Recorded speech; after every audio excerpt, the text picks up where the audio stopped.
music. I see. And if you would remember, you were very kind to acknowledge my write-up on Asad Qazalbash. अच्छा, It was way back in 1994. तो सरोद बजा रहे हैं, जी जी, कैसा चल रहा है उनका? बहुत अच्छा चल रहा है। He is your ambassador in कहाँ है आजकल Pakistan. वो? He lives in Islamabad. He's my neighbor also, अच्छा। and a very good friend of mine. And now he is teaching my brother. अच्छा My brother has just started learning. 1 साल हुआ है अच्छा, एक साथ। सरोद सीखते हुए। और हुआ ये कि जो असद का पुराना सरोद था, हम्म, जो कि अली अकबर स्टाइल पे था, हाँ हाँ क्योंकि somebody हाँ bought it for him, he did not. Ji, So he gave it to my brother. और उनके पास वही जो आपने दिया था जी। वो है। और मेरी बड़ी ख्वाहिश थी मैं आपसे तो मिलूं। आप कब से आए यहाँ? I came here on 28th अच्छा, and I'm here until 14th. 14 तक। 14 को मेरी फ्लाइट है around 5:30. तो रिश्तेदार हैं कोई आपके यहाँ? No, I have no relatives, अच्छा but I have many friends. I spent a week with Shahid Parvezi in Pune. अच्छा, मुझे अपने घर पे ही रखा।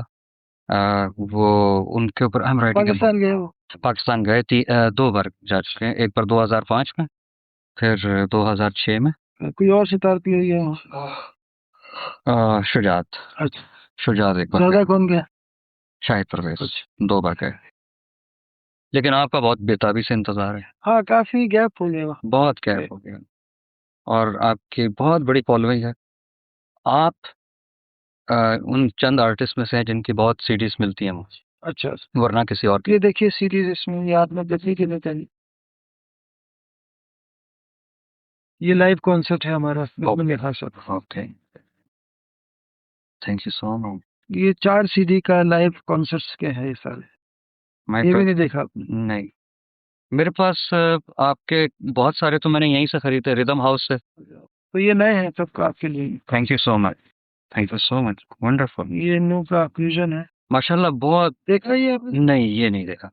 माशाल्लाह बहुत दोनों अमान हो रहे हैं। वो बस कर रहे हैं, मेहनत कर रहे हैं हाँ साहब, पाकिस्तान में तो इतना बुरा हाल है जी। कि मैं क्या तो असद को तो he is in bad shape. क्या आप पियेंगे? आप कॉफी चाय क्या पसंद है? कॉफी, कॉफी विद मिल्क नहीं, आप उनकी सुन लिया तो coffee with milk, yes, and without sugar. सच में मुझे लेमन टी और पानी दे। तो ये इन लोगों का है। और ये किताब आपने देखी कभी? उन लोगों ने लिखी थी। ये असद भाई के पास है। अच्छा, और उन्होंने क्या किया है कि इसमें से तस्वीरें अब अलहदा। आपके पास भी आ गई है। Thank you so much. तो फ्रेम। ये एक पब्लिकेशन हाउस है, रोली बुक्स। तो उन्होंने ये एक सीरीज है, फैमिली प्राइड। ठीक है, तो पहली किताब रवि शंकर जी की निकली, जी जी। उनकी बेटी से लिखा था उनके ऊपर, और भी लोगों पे निकली है। तो ये मैंने ढूंढी काफी, मैंने भी आपको। Thank you so much. एक और भी मुझे असद बता रहे थे, कोई बात चल रही है आपकी, एक और। ऑटोबायोग्राफी जी, थैंक यू। मेरे आने का मकसद यहाँ ये था कि एक मैंने यमन पे आपके जी नज्म लिखी थी अंग्रेजी में, जी। और वो मैंने भेजी थी आपको, आपकी वेबसाइट के थ्रू भी भेजी अच्छा, थी, और वैसे भी मैंने मेल की। काफी पुरानी बात है। मालूम बात, काफी पुरानी बात है। आपका यमन में बयान भैया देखते हैं, ईमेल वगैरह वो चेक करते हैं, हमारी वाइफ देखती है। मैं अभी तक नहीं कर पाया। ये रिकॉर्डर है जी, या? ये रिकॉर्ड हो रहा है, ये ऑडियो रिकॉर्ड हो रहा है इसका। अच्छा, और ये बहुत अच्छा कैमरा तो है। एक दफा चेक करिए ऑडियो हो भी रहा है कि नहीं। बिल्कुल हो रहा है। My brother is a great fan of you. He is 20 until 19 he would say classical music बिल्कुल बेकार चीज। All of a sudden he attends a concert of classical music with me and he says कि अच्छा मेरा कुछ interest develop हो रहा है। He says all of a sudden मैंने गिटार सीखना है। I said मेरे एक दोस्त हैं असद कजलबाश, वो वायलिन गिटार और सरोद बजाते हैं, तुम उनके पास चले जाओ। He starts taking guitar lesson. After a month, one day Asad is tuning his sarod, the same one that you had gifted him. So he said कि ये क्या चीज़ है? He asked, he said this is sarod. तो तुम्हें बताता हूँ, जो तुम्हारे लेसन गिटार वाले हैं इस पे निकाल के दिखाता हूँ। वो तो पागल हो गया, कहता है ये तो साउंड ही कुछ है, मैंने बस ये सीखना है। मतलब तुम जानते नहीं हो तुम क्या कह रहे हो, बहुत मुश्किल काम है और ये मिलता ही नहीं है अव्वल तो। मैं क्या नहीं, मैंने ये सीखना है। Then he started taking lessons और एक साल उसे हो गया और आपका दरबारी उसे बेहद पसंद है। अच्छा और वो आपका दरबारी बहुत सुंदर शफात भाई के साथ अच्छा जो उसका डीवीडी है, तो वो प्रैक्टिस कर रहा है। हाँ साहब, अब जो मिलने का मकसद था आपसे, जी टू फोल्ड्स। जी One, that I'm writing a book on Ustad Shahid Parvez, ji and I would like you, and I will be talking to people like artists like Zakir Bhai ji and you, कि कुछ उनके fun के बारे में आप हमें बताएं, and then I will start your interview. जी इंटरव्यू पहले कर लेते हैं। ठीक है, इंटरव्यू पहले कर लेते हैं। हाँ साहब, मेरा पहला सवाल आपसे ये है कि इसको आप नीचे रखें। नहीं, मैं आपका ये बना रहा हूँ, वीडियो है अभी वीडियो बन रहा है सर। अच्छा अच्छा इस वक्त इसका मैंने फॉर्मेट चेंज कर दिया है अभी। तो ये इस वक्त वीडियो बनाएगा। थोड़ी देर में वीडियो बना के तबर्रुकन नहीं एक, फिर उसका मैं ऑडियो में इसको। ऑडियो रखे फिर जी। बातचीत। पहला सवाल मेरा ये है कि इंस्ट्रूमेंटल, तारीख बताइए क्या है? आज तारीख है 10 जुलाई 2007, 4 p.m.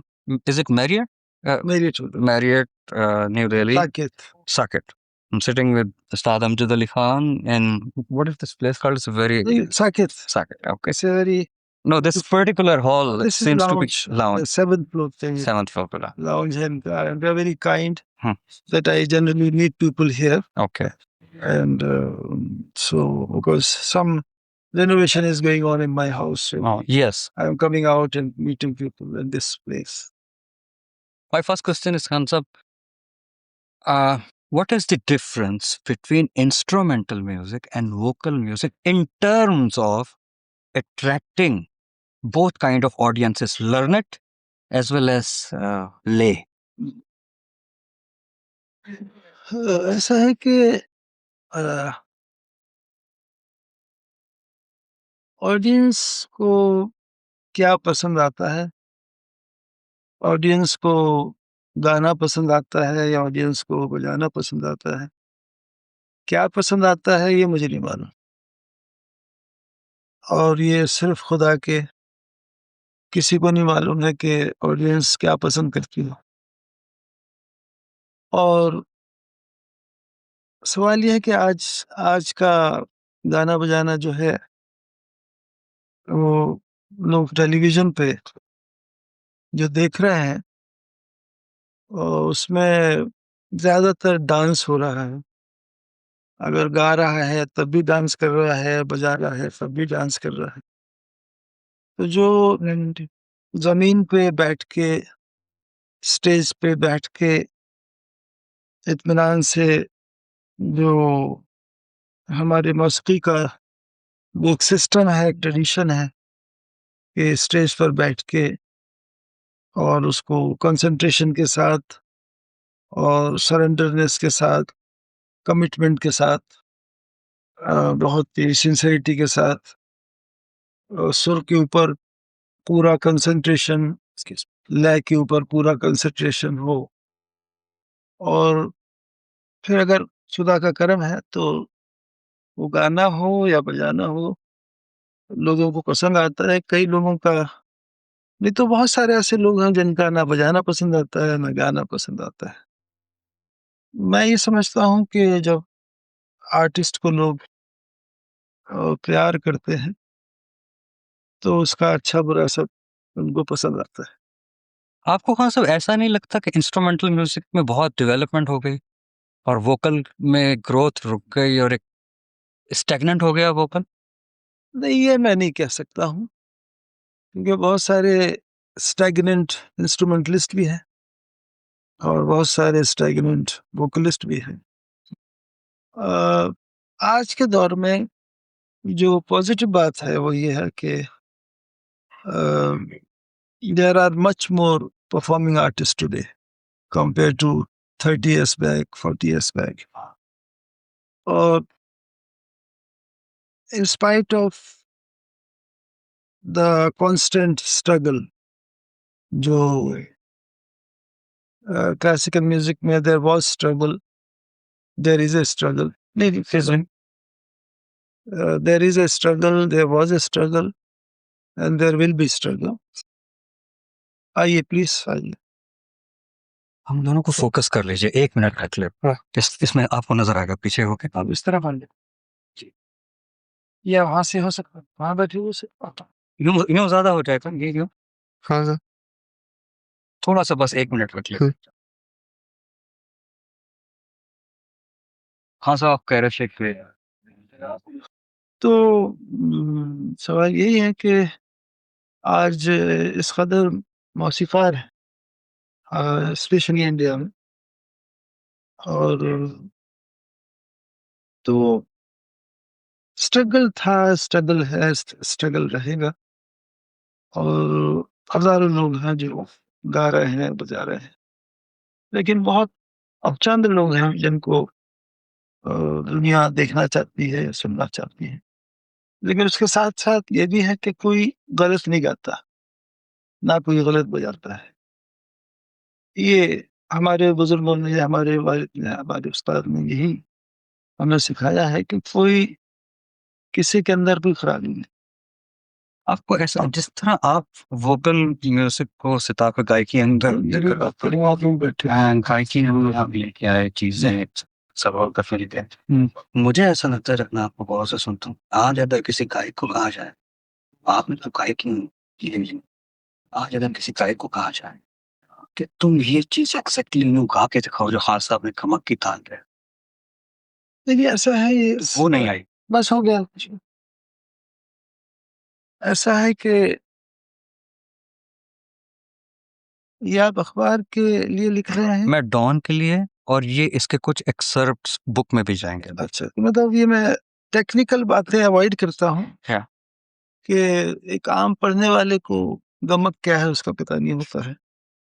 सवाल यही है कि ये बात ज़्यादा ज़रूरी है लोगों को समझने के लिए कि कोई इंसान जानबूझकर गलत नहीं गाता, कोई इंसान जानबूझकर गलत नहीं बजाता।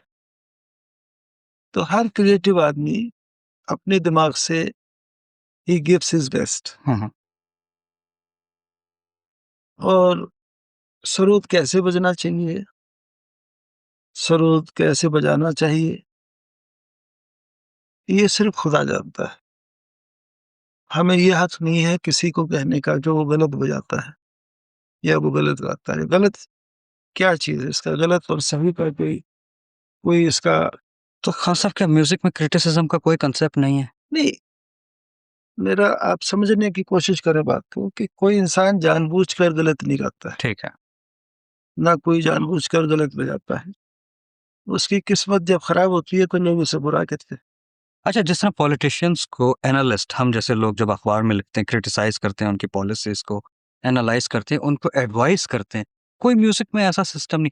एकेडेमिक्स में होता है, कोई फिजिसिस्ट है, कोई केमिस्ट है, कोई बायोलॉजिस्ट है, उसके काम पर तनकीदी जायजा लिया जाता है। Excuse me? Although they're not disturbed with our conversation. No, no, not Yeah. at all. हम डेली बात करते हैं। Perfect, yeah. My point is that if you are a scientist, your work या आप is इधर आ जाए पास। your work is Sorry, I'm just. You can use that boardroom also, sir. That is label for you.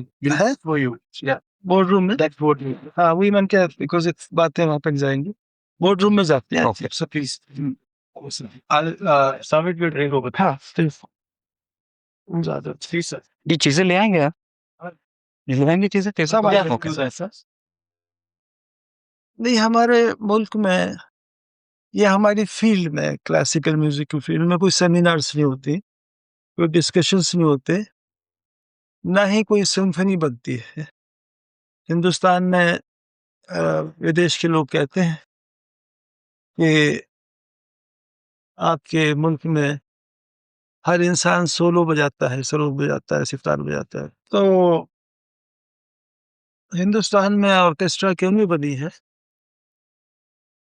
कोई जब ये पूछता है तो उसका जवाब हम ये देते हैं कि भाई हिंदुस्तान में जब 150 म्यूजिशियन इकट्ठे हो जाते हैं तो वहाँ अंदेशा है मारपीट का या उसको लड़ाई झगड़े का, क्योंकि कोई किसी से मुत्तफिक नहीं होता, कोई किसी से ना एक दूसरे से कोई डिस्कस करते हैं। अब ये वक्त ही आ गया है कि आज कोई म्यूजिशियन किसी को सुनना नहीं चाहता है सामने बैठ के, चाहे उसके रिकॉर्ड सुनते हैं, उसको उसके डीवीडी देखते हैं। हाँ, तो ऑर्केस्ट्रा नहीं बन पाई क्योंकि जो यूरोपियन कॉन्सेप्ट है ऑर्केस्ट्रा का कि 150 आदमी बजाते हैं, गाते हैं और कंडक्टर आता है तो सब खड़े हो जाते हैं, उसको इज्जत देते हैं। तो वो कॉन्सेप्ट ना पाकिस्तान में है, ना हिंदुस्तान में है। तो हर इंसान अकेला एक सोलो इंस्ट्रूमेंट लेके बजाता है या गाता है। ये हमारा ट्रेडिशन भी है। हमारा ट्रेडिशन ऑर्केस्ट्रा बनाने का नहीं है, ना सिम्फनी बनाने का है। क्योंकि हमारे सिस्टम में कोई सब मिलकर एक कंस्ट्रक्टिव काम करें, ये सिस्टम में है ही नहीं। सब मिलकर डिस्ट्रक्टिव काम करते हैं और जब आदमी अकेला होता है तो वो कंस्ट्रक्टिव काम करता है। लेकिन पुराने ज़माने में हमारे वालिद साहब उस्ताद हाफ़िज़ अली खां साहब, ये लेट 40s की बात है कलकत्ते में और ये 85 या 86 में हम लोग पंडित श्यामता प्रसाद एक बहुत बड़े तबला वादक थे, उनको बुदई महाराज भी कहा जाता था।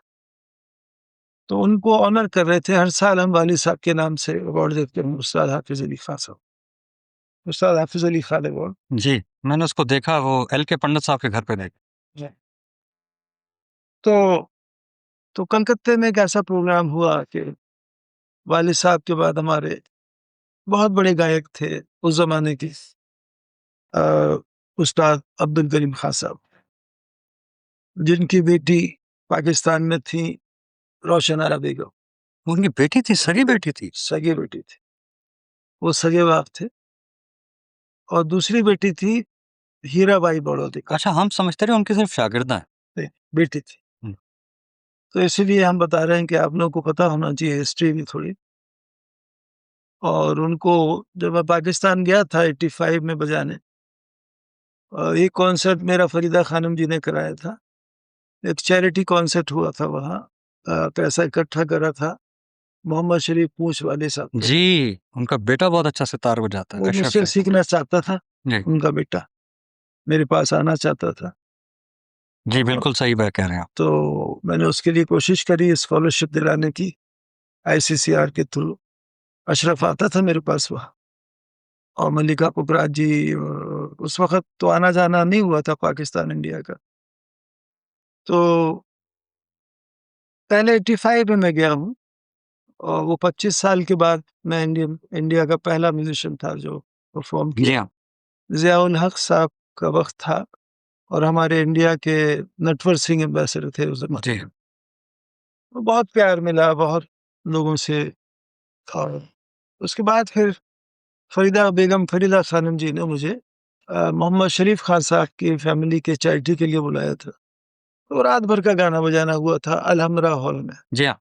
और उसमें सभी लोग, बहुत सारे कलाकार, आर्टिस्ट पाकिस्तान के कुमार थे। बोस थे शायद तबले पे। और उसके मेरा आखिरी में बजाना था, तो जब ख़त्म हुआ तो सुबह के 5 बज रहे थे या 6 बज रहे थे, तो लोग, बड़ी भीड़ आ रही थी। मैंने कहा कि कौन आ रहा है? तो पता लगा वो रोशन आरा बेगम आ रही थी अरे! और 10-20 लोगों के साथ। तो गले लगाया उन्होंने, क्योंकि क्रोनोलॉजिकली वो हमारी बहन का रिश्ता हुआ, क्योंकि हमारे वालिद साहब उनके, उन्होंने कहा कि अब्दुल करीम खां साहब और हाफिज़ अली खां साहब का इतना प्यार था, इतनी मोहब्बत थी आपस में, तो वो बहुत प्यार से मिली। और फिर मैं हीराबाई बड़ौतकर को भी पूना में मिला, बड़ा प्यार था उनसे भी। तो खां साहब की ये 2 बेटियाँ थीं जिन्होंने अलग-अलग किस्म का गाना गाया और पूरे दुनिया को, पूरे देश को रिझाया। वो मैं वाकया बता रहा था, पंडित शांता प्रसाद जी ने ये कहानी बताई कि हमारे वालिद साहब के साथ वो तबला बजा रहे थे, वो काफ़ी यंग थे उस ज़माने में। तो हमारे वालिद साहब के बाद अब्दुल करीम खां साहब को गाना था कलकत्ता में और वो सुना ऐसा तिलक काम सरोद पे बजा, शांता प्रसाद जी बता रहे थे। वीडियो रिकॉर्डिंग है हमारे पास उस पूरे फंक्शन की, हर फंक्शन की है वैसे तो। और लेकिन वो इतने महान थे, इतने ऐसी ऊंची शख्सियत थी अब्दुल करीम खान साहब की कि वो बैठे, कहने लगे भाई आज मेरे भाई ने, हाफिज अली खान साहब ने ऐसा सरूद बजाया है तिलक का मोर, कि चारों तरफ दीवारों से और मेरे कान में तिलक कामोद बैठ गया है और आज हाफिज का दिन है, आज मैं नहीं गाऊंगा, अरे वाह! और खड़े हो गए वो। तो इस किस्म के ऐसे सच्चे लोग, ऐसे सच्चे म्यूजिशियन अब खत्म। अब नहीं होता ऐसा। अब तो वो अब वो बात रही नहीं उस किस्म का। अब इंसान दिल से मानता है, दिल से इज्जत करता है, लेकिन पब्लिकली नहीं करता। जी, ये आप सही कह रहे हैं। ये कोताही आ गई है समाज में और सोसाइटी में, और पब्लिकली कोई किसी के बारे में एक लफ्ज अच्छा नहीं बोलना चाहता, ना बोलता है, ना बड़ा बोलता ना छोटा बोलता, अभी ये सिस्टम है। तो लेकिन वो महान लोग थे, वाकई बड़े थे वो, दे वर रियली ग्रेट। तो वो कई दफा लोग हम्बलनेस का ड्रामा करते हैं कि मैं आपके बाद नहीं गाऊंगा या आपके बाद नहीं बजाऊंगा, लेकिन फिर भी बजाते हैं, गाते हैं।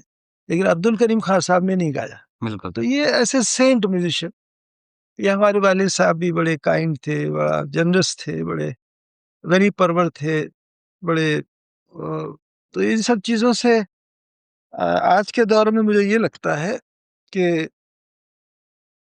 आज जब से हिंदुस्तान आज़ाद हुआ और उसके बाद पार्टीशन हुआ, तो पाकिस्तान हिंदुस्तान का कल्चरल आइडेंटिटी एक ही है जी हाँ, और मौसीकी की आइडेंटिटी हमेशा एक रहेगी। क्लासिकल म्यूज़िक अ, 2 नहीं हो सकते, वो एक ही है। और जब बेगम फरीदा खानम जी यहाँ गाई थी, दिल्ली में गाई थी, अभी कुछ साल हुए, तो मैंने ये बात कही, मैं उनको इंट्रोड्यूस कर रहा था। मैंने कहा, ये जब पाकिस्तान हिंदुस्तान एक था, उस ज़माने की ये पहचान है और देश के टुकड़े हो गए, लेकिन मौसीकी के टुकड़े नहीं हो सकते। बिल्कुल सही कहा। सुर के टुकड़े नहीं हो सकते, लय के टुकड़े नहीं हो सकते। वो 12 सुर खुदा ने बनाए हैं और 12 सुरों ने पूरे दुनिया को कनेक्ट करके रखा है, जोड़ दिया है। लेकिन अब सवाल ये होता है कि ये 60 सालों में हिंदुस्तान के अब 60 साल मनाए जाएंगे 14 अगस्त से। वही हालत पाकिस्तान में भी हुई। एजुकेशन का एक ऑब्सेशन हो गया कि हर इंसान को पढ़ा लिखना चाहिए, एजुकेशन बोलना है और अंग्रेजी बोलना है। तो it became a obsession for every individual to speak English और टू पास कॉलेज और स्कूल। क्योंकि अंग्रेजों से आज़ादी मिलने के बाद एक कॉम्प्लेक्सेस थे इंसान के कि भाई अंग्रेज बन जाऊं मैं भी। तो वो आज 60 साल हो गए। मैं ये कहता हूँ कि ये एजुकेशन का कंट्रीब्यूशन क्या है समाज में, ये मुझे नहीं पता लगा अभी तक। हर इंसान का कॉन्सेप्ट एजुकेशन का किताबों से ताल्लुक़ रखता है, लेकिन हमारी ज़िंदगी किताबों से नहीं जुड़ी है। हमारी ज़िंदगी I live in the world of sound, ठीक, समझ आई गया। Live in the world of sound. और हिंदुस्तान में स्वर को कहा जाता है कि स्वर ही ईश्वर है, हुँ, यानी sound connects you to God. एक जब बुलंदी आवाज़ होती है, एक अल्लाह अकबर ऐसे ही बोल दे आदमी, उसका कुछ और मतलब है।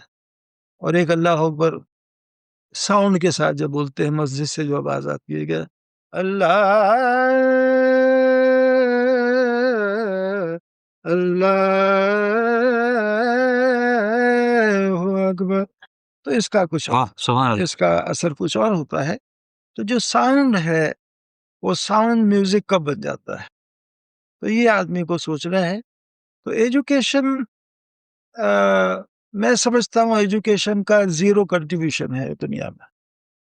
मैं इसका ज़रा फ़ॉर्मेट चेंज कर दूँ हाँ। अब इसको। जी, जी, बिल्कुल।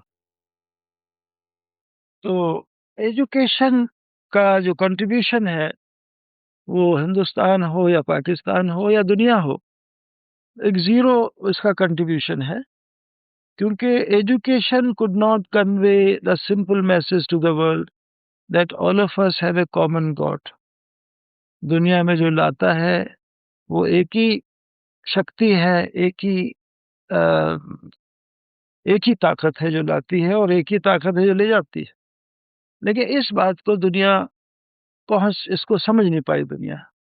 Education could not create compassion in a human being, education could not make human being kinder.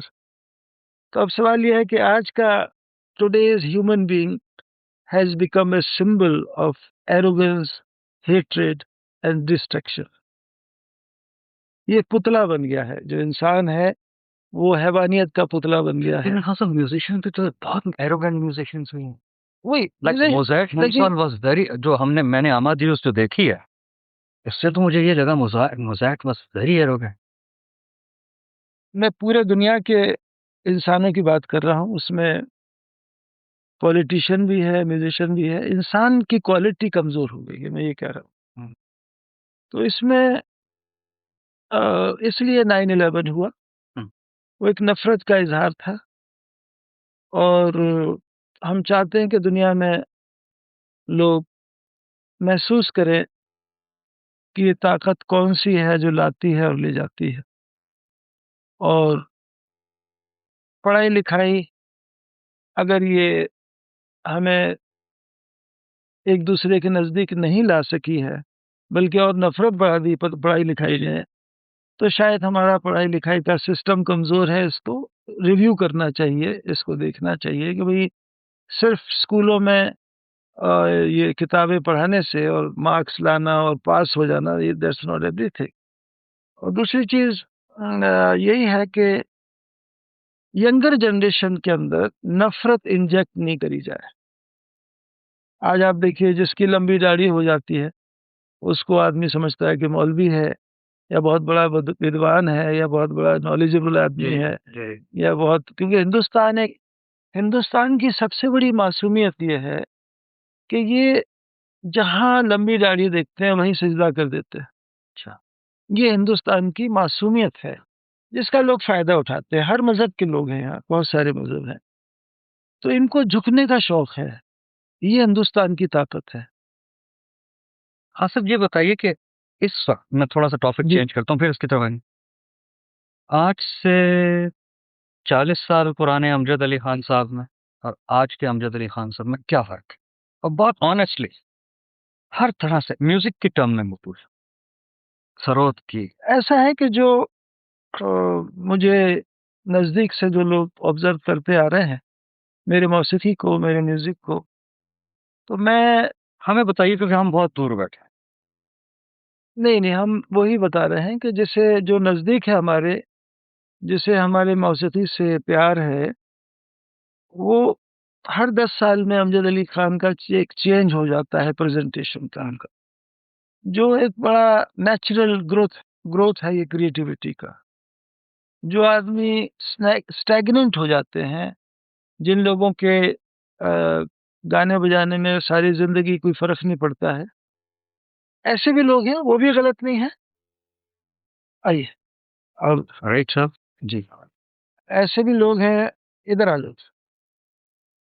तो उनको, उनके अंदर कोई चेंज नहीं है, लेकिन जो जो असलियत है, जो खूबी है, और जो क्रिएटिविटी जिसको कहा जाता है, उसमें कुछ ना कुछ चेंज ज़रूर हो।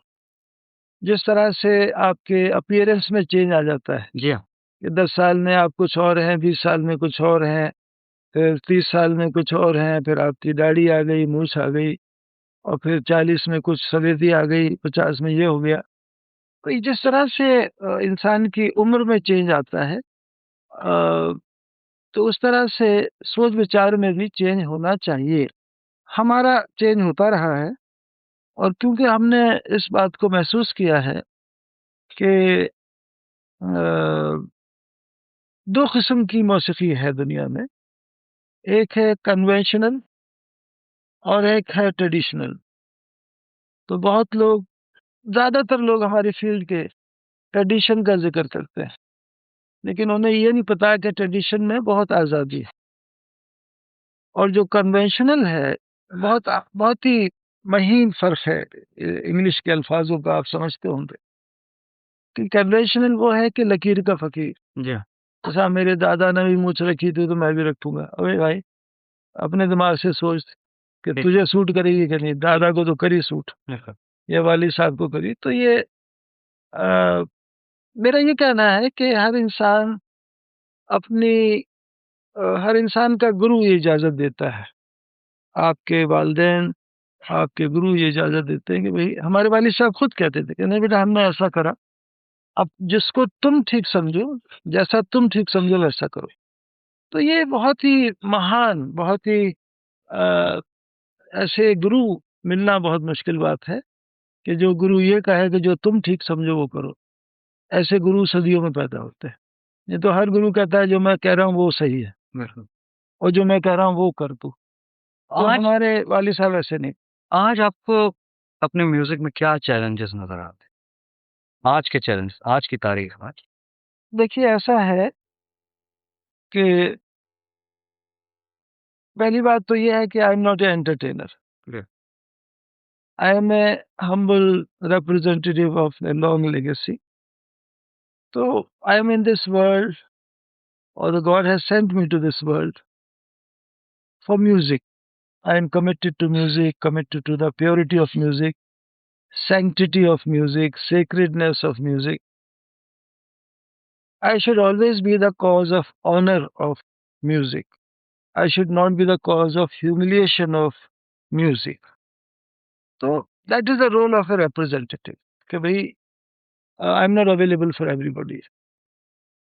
So I have brought changes in my presentation. और एक ज़माना था कि हमने अकेले रात के 9 बजे से सुबह 7 बजे तक 3 दफ़ा कलकत्ते में बजाया। पहली बार जब हम 25 साल के थे, तो कला मंदिर में हमारा बर्थडे सेलिब्रेट हुआ और टिकेटेड शो था, पूरा सोल्ड आउट था। पंडित किशोर महाराज तबला बजाए, आधा वो बजाए आधी रात, और आधी रात उस्ताद करामत खान साहब बजाए। हाँ। करामतुल्लाह खान साहब, जिनके वालिद उस्ताद मसीद खान साहब थे, उनका बेटा है साबिर खान। अच्छा। हाँ, जो अभी बजाते हैं, वो करामत खान साहब के बेटे हैं। अच्छा। तो उम, यानी पहला हमारा कॉन्सर्ट जो कलकत्ते में हम बजाए थे, उसमें करामत खान साहब ही मेरे साथ बजाए थे। एनीवे, ये होल नाइट की मैं बात कर रहा हूँ, तो इसमें आधा वो बजाए, आधा वो बजाए। उसके बाद कुछ सालों के बाद दोबारा हम बजाए, 9 बजे से रात के सुबह सुबह 7 बजे तक। 3 दफ़ा ऐसा हुआ। आखिरी बार कहाँ सब हुआ? आखिरी बार एक ऐसा होल नाइट हुआ कि जिसमें हम तीनों एक के बाद एक बजाए। यानी हमारे छोटे साहबज़ादे अयान अयान अली खान ने 10 बजे शुरू करा, तो 2.5 घंटा वो बजाए, एक तबला प्लेयर उनके साथ थे, और कोई इंटरवल नहीं हुआ। फिर अमान अली खान बड़े साहबज़ादे बजाए, वो 2.5-3 घंटे बजाए, एक दूसरा तबला प्लेयर उनके साथ था। और फिर उसके बाद 3 बजे करीब, 2:30-3 बजे रात को मैं आया, और मेरे साथ 2 तबला प्लेयर थे, शायद आनंदो चैटर्जी और सामिर खान, ये दोनों तबला प्लेयर थे, और 2.5-3 घंटा मैं बजाया। यानी बंगाल में, महाराष्ट्र में, साउथ में,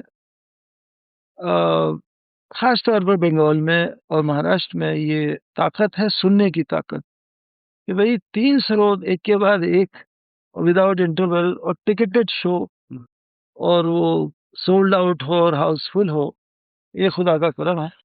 नहीं, मैं थोड़ा फ़िक्र में था कि भई, बंगाल में ऐसा होता था कि लोग धीरे-धीरे आते थे कि भई आखिरी आर्टिस्ट को सुनने में ज़्यादा भीड़ होती थी। लेकिन जब मैं पहुँचा हॉल पे, तो पौने 10 बजे हाउसफुल हो गया, कला मंदिर कलकत्ते का।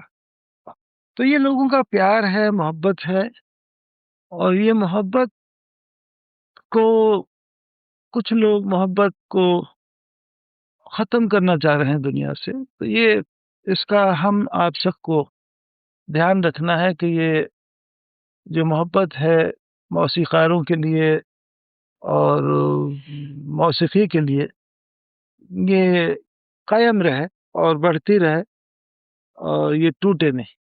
मतलब जितना साइंस में होता है, पेटेंट एक टर्मिनोलॉजी है। किसी ने कोई चीज़ इजाद की, पेटेंट करा लिया, वो उसकी है।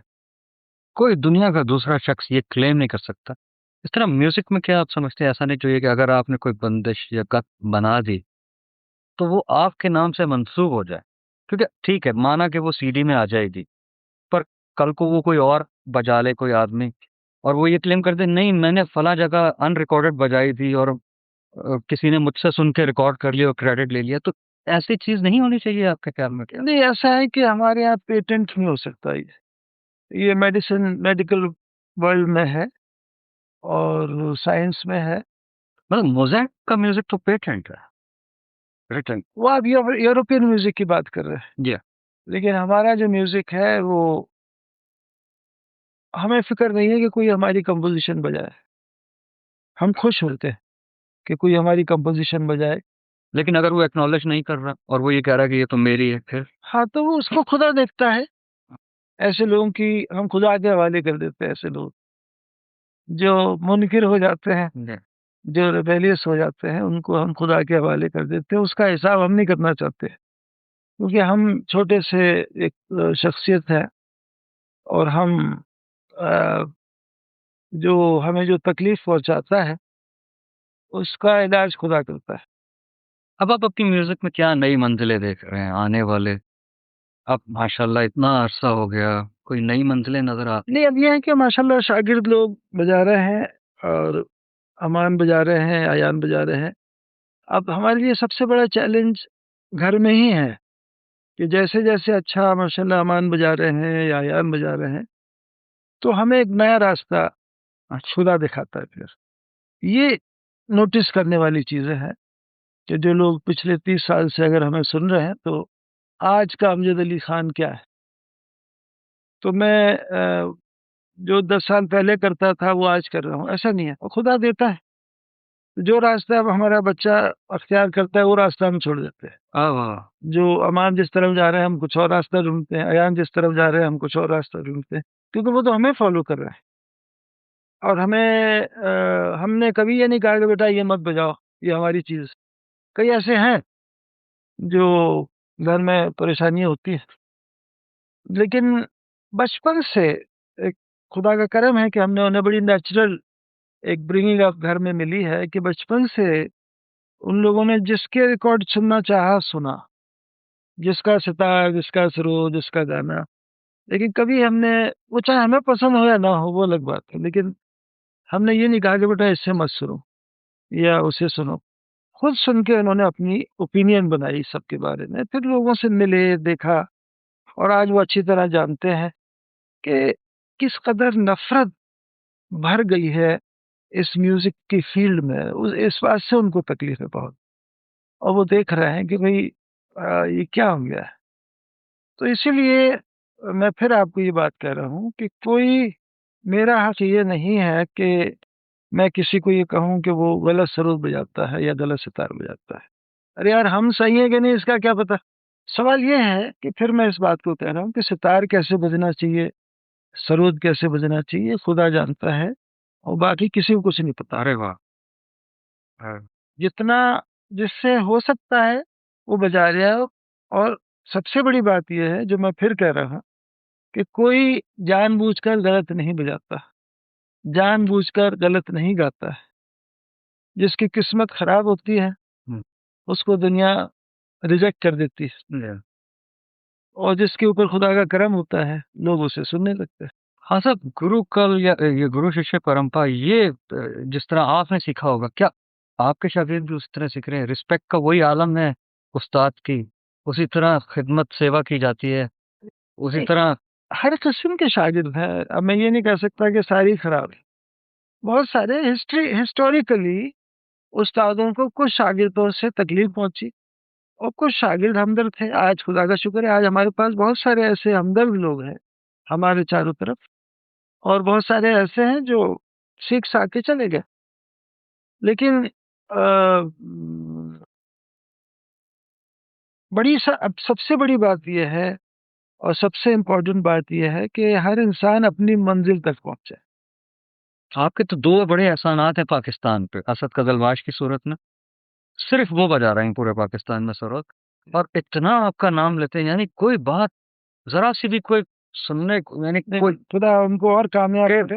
वो लड़ पड़ते हैं कि भई कैसे तुमने बात कह दी? नहीं, नहीं, लड़ने की ज़रूरत हुँ। नहीं है और हम कोई किसी ने कह दिया फलाना बहुत लयकार है, आपसे भी ज्यादा लयकार, तो लड़ पड़े।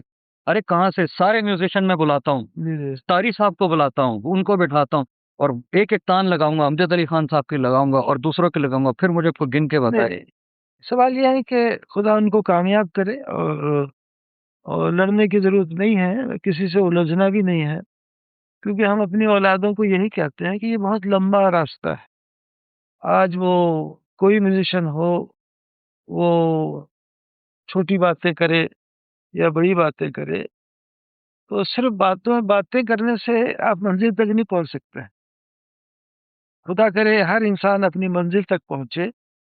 इसलिए हमारा ये सोच है, हमारा ये कहना है कि कोई आदमी गलत नहीं है, कोई क्रिएटिव आदमी जानबूझकर गलत नहीं गाता, गलत नहीं बजाता। और खुदा करे मैं एक दिन ऐसा बजा सकूं जैसा मैं चाहता हूं बजाना।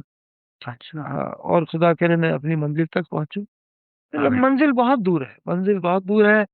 बीच में जो लोग के लिए हुक्म नहीं है मंजिल तक पहुंचने का, वो बातचीत ज्यादा करने लगते हैं।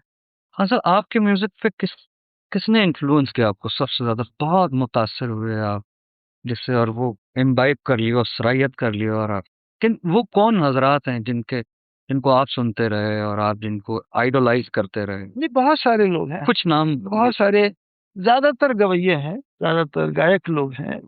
हमारे वालिद साहब के कंटेम्प्रेरी म्यूजिशियन उस्ताद अब्दुल करीम खान साहब, उस्ताद फैयाज खान साहब, अलादिया खान साहब के घराने के लोग, वो गायकी।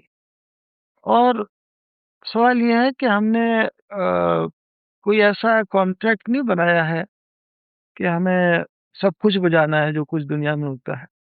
हमारे सरोद को क्या सूट करता है, हम उतने ही गाने को लेते हैं। गाय की अंग और भैंस की अंग, इस टॉपिक में हम बातें नहीं करते हैं। ये कोई कहता है कि साहब अ, गाय की अंग बजाते हैं, दूसरे ने कहा नहीं मैं भैंस की अंग बजाता हूँ। अच्छा, तो गाय भैंस की बातों में मैं नहीं जाता हूँ। हमारा सिर्फ मकसद ये है कि कौन सी गायकी है जो हमारे सरोद को सूट करेगी, हाँ good। कौन सी गायकी है जो सलंगी को सूट करेगी, कौन सी गायकी है जो सितार को सूट करेगी। तो हम ये कहते हैं कि हम सरोद के ताबेदार हैं, हम सरोद के गुलाम हैं, तो हम सरोद के मिजाज को पहचानने की कोशिश कर रहे हैं कि सरोद क्या कहना चाहता है। ये बहुत आसान बात है कि हम जो कहना चाहते हैं हम सरोद के जरिए, हम ये कहना चाहते हैं, नहीं, हम इस बात की क्रेडिट नहीं लेते हैं। सरोद क्या कहना चाहता है। हाँ सर, डोंट यू थिंक कि आपको गिरजा देवी के साथ जुगलबंदी नहीं करनी चाहिए थी और सारा मजा खराब हो गया, भैरवी कर गई?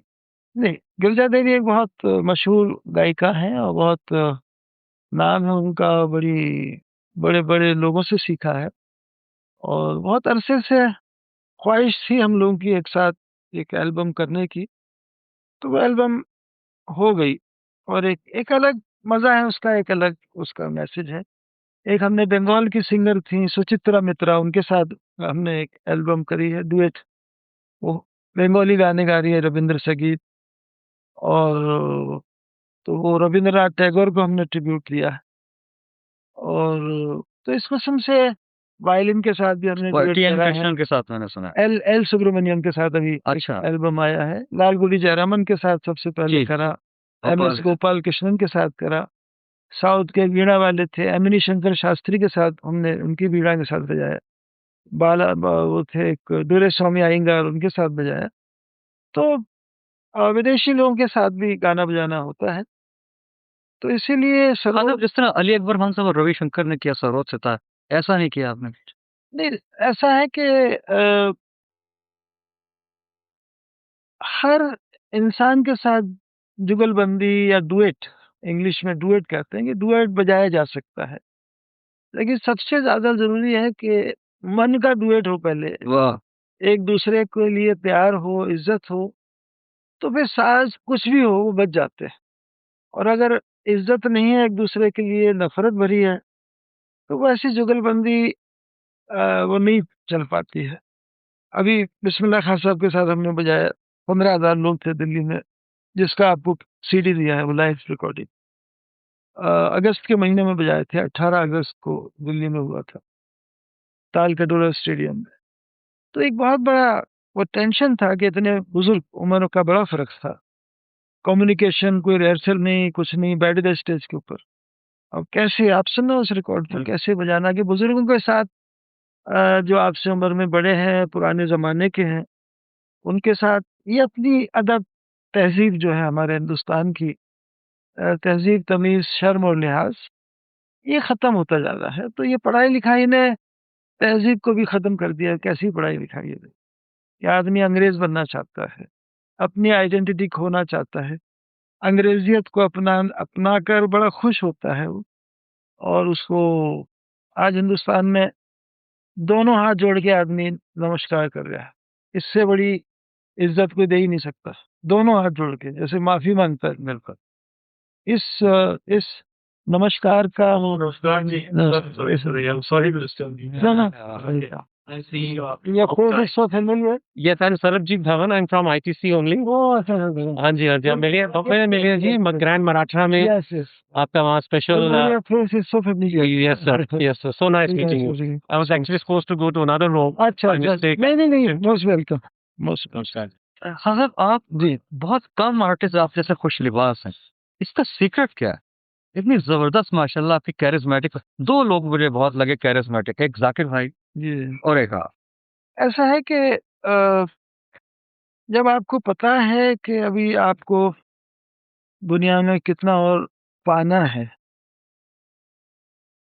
हम इनकम्प्लीट इंसान हैं और हर इंसान दुनिया में इनकम्प्लीट है। कंप्लीट अगर कोई है तो खुदा है। तो ये हमें इसका एहसास हो, हर इंसान को मैं चाहता हूँ खुदा करे, ख़ास तौर पर क्रिएटिव फील्ड के लोगों को ये एहसास हो गया हम सब अधूरे लोग हैं। खुदा का करम है जितना जिसको मिल गया वो तो मालिक की मेहरबानी है, हमारा कमाल नहीं है वो। और इसीलिए मुकम्मिल खुदा है और खुदा चाहे तो वो किसी को मुकम्मिल कर सकता है, वो ज़र्रे को आफ़ताब बनाता है। वाह!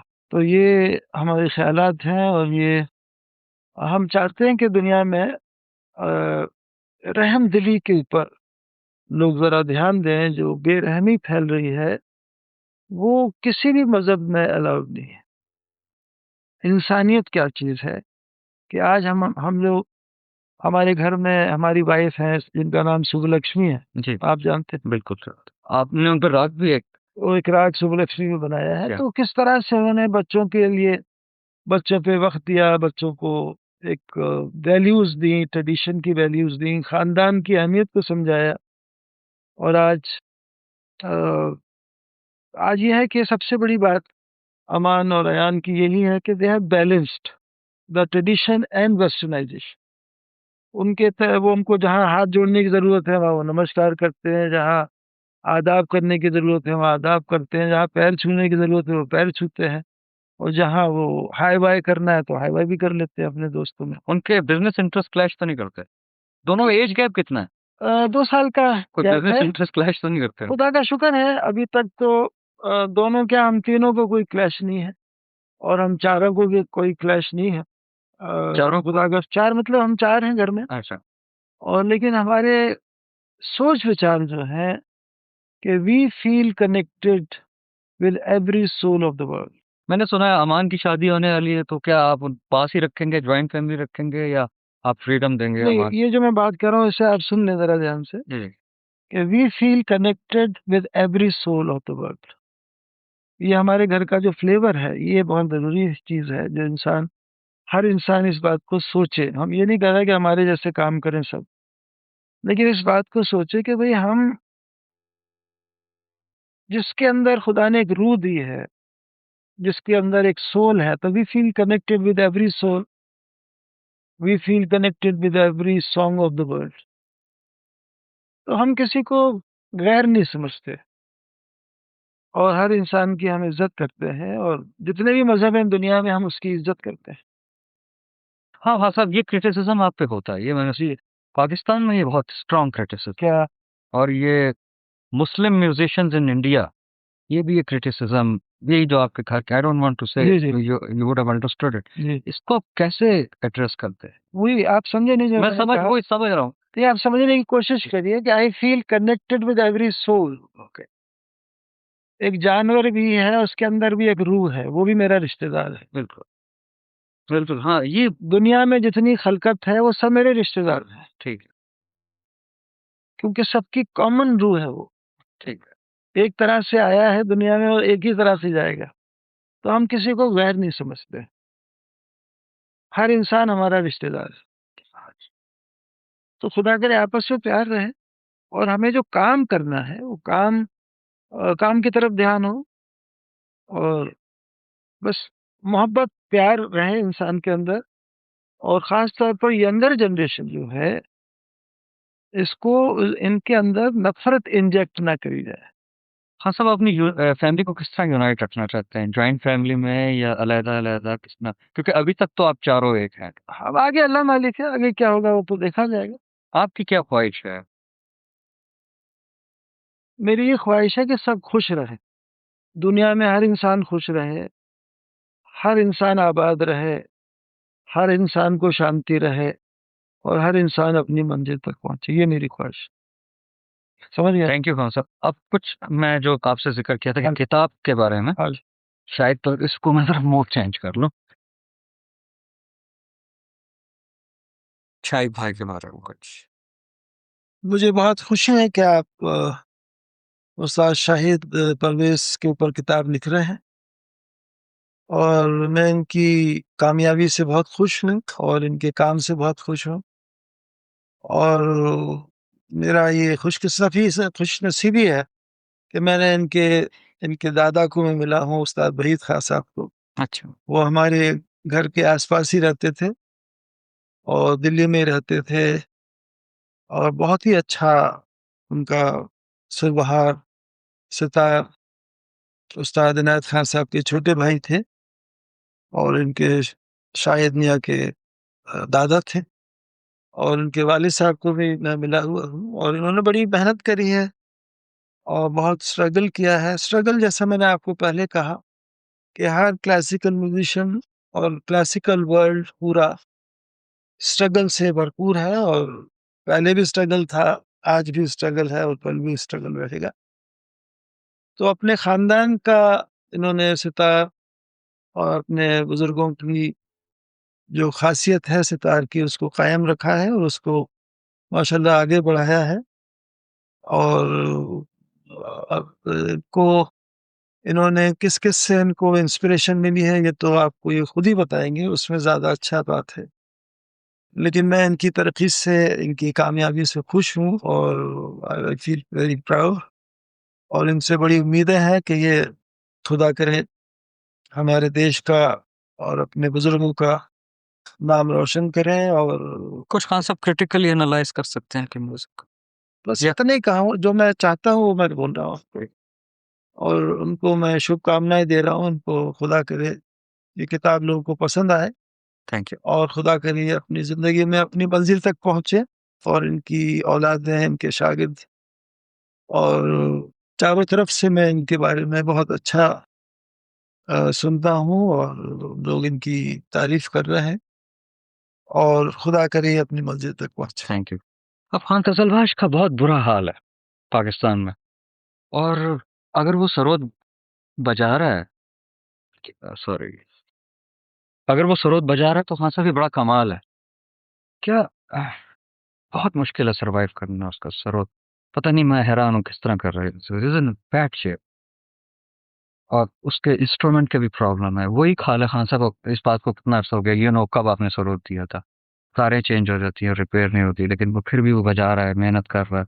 He has not given it up. I wish if you could do something. वो मुझे कहेंगे क्या, वो मुझे कहें कि वो क्या करना चाहते हैं। बहुत अरसे से मेरे से बातचीत नहीं हुई है। वो बहुत इज्जत करते हैं, और इस इज्जत में वो आपका इतना एहतराम करते हैं नहीं, कि नहीं, वो बात करने से भी डरते हैं। नहीं, नहीं, ऐसा नहीं, कुछ कभी फ़ोन से बात कर सकते हैं, और उसके बारे में बात करेंगे। अभी मुझे निकलना होता है। Thank you. हाँ, कैन कैन क्या नाम है?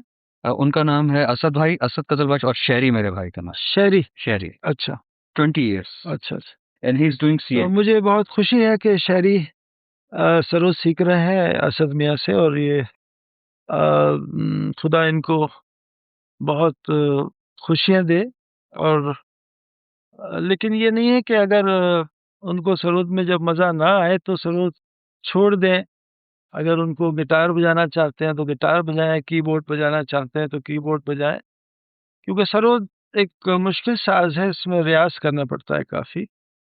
और मुझे बहुत खुशी है कि हमारे असद मियाँ बहुत मेहनत कर रहे हैं और इनका नाम हो रहा है, और मैं चाहता हूँ खुदा करे इनको कामयाबी मिलती रहे। Thank you.